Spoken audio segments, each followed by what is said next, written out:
Right? Same as topic 5. You can see you are repeating the same steps. Okay? We are saying that we have to list down every of our function. So Ci and G as given.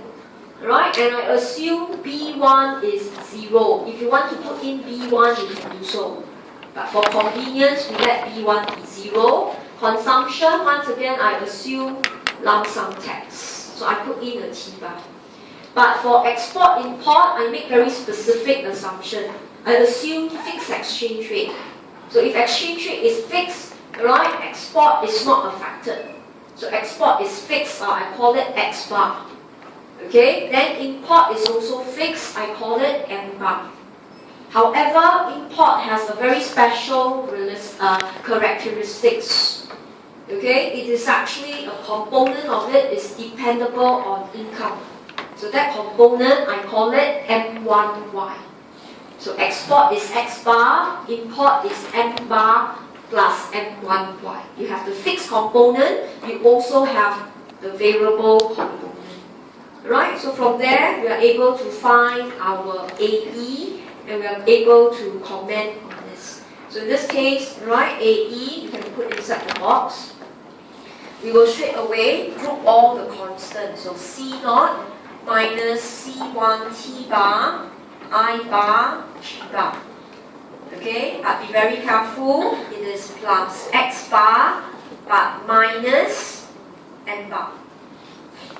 So the most common mistakes that students make is this two. So check carefully, this is your fixed spending. Fixed spending is eroded away by taxes and by imports. Because imports are foreign goods. You can't calculate for your own country. You don't actually earn the money. So you should minus away. So this, in this case, you call it your A bar double prime. Okay, so you have C0, C1 T bar, I bar, G bar, plus X bar, minus M bar. Make sure you subtract away. So you don't call it A bar anymore. You want to denote because there is X bar, M bar. So you denote it as A bar double prime. Okay, then the equation, you still have a minus P2I. But very carefully, now if you look at your income component, now you have a C1 minus M1.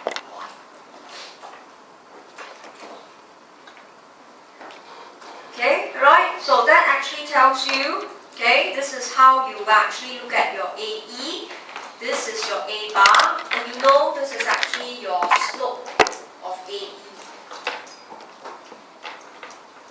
Right? So slope of AE now has a M1. So be careful, when you do your CI and G, remember it's a minus, right? It's a, should I say, it's a minus M1 Y. Because it's, okay? Remember it's CIG plus X minus M. So that's why it's a minus M bar minus M1Y.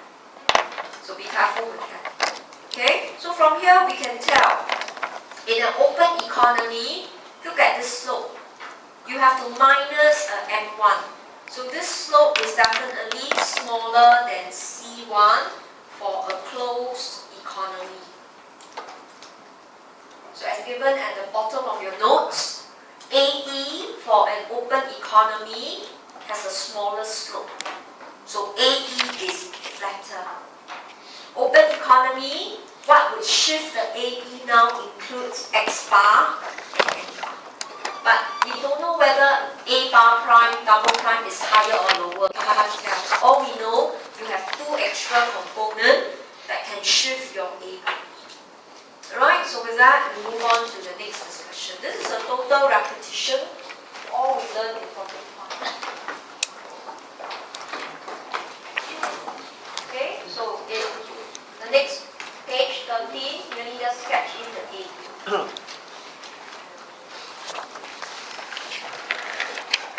So we really know the AE is flatter.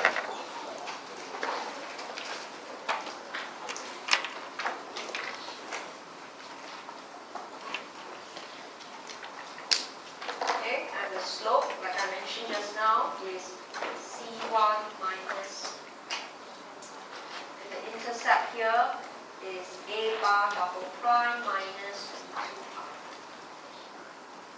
So AE is still upward sloping, but much flatter. So moving down, we can discuss the multiplier.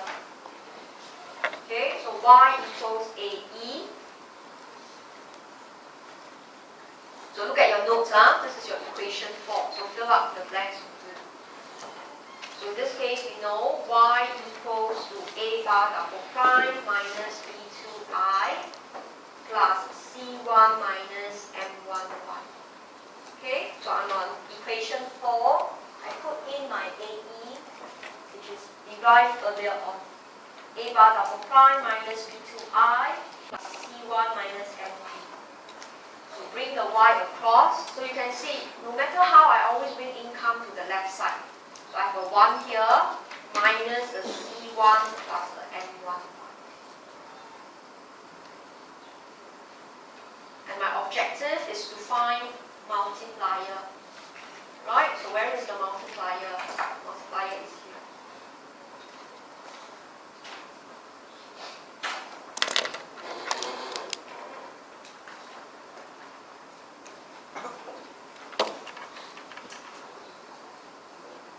Okay, so from here you can tell that the multiplier, alright, this multiplier is actually smaller than the standard multiplier.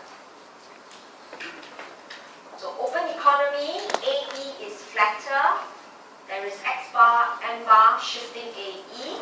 But not only that, you can fill up the gap. The expenditure multiplier is actually smaller in open economy because of M1.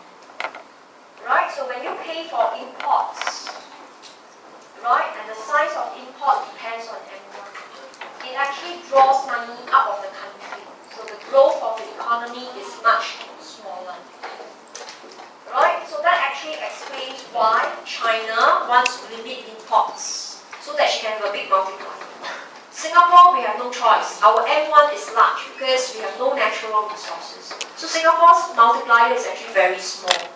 Right? Because of our over-dependency on importing our natural resources. Okay? So you could see the first almost 12 pages are just basic concepts. So make sure, alright, if you're not familiar, you go through them. So if you're familiar, then it just reinforces what you should have to discuss the open economy. So next lecture, we will continue on. Please read part 1 and 2.